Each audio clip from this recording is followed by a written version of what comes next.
గిద్దలూరు శాసనసభ్యులు ముత్తుముల అశోక్ రెడ్డి రాచర్ల గురుకుల బాలికల వసతి గృహాన్ని శుక్రవారం సాయంత్రం ఆకస్మికంగా తనిఖీ చేశారు.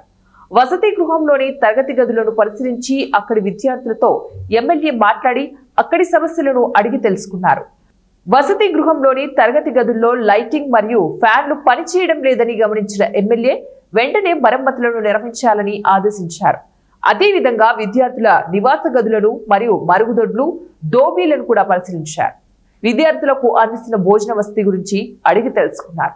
విద్యార్థులకు ఆరోగ్య సమస్యలు వచ్చిన సమయంలో తీసుకునే జాగ్రత్తలు, వైద్య పరీక్షలు వంటి అంశాలను విద్యా బోధనపై ఆరా తీశారు.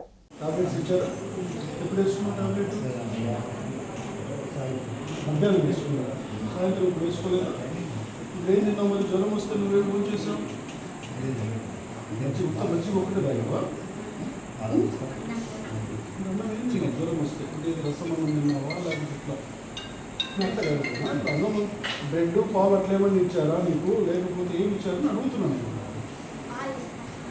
నైట్ ఇస్తారు ఇప్పుడు లివర్ జ్వరం వచ్చిన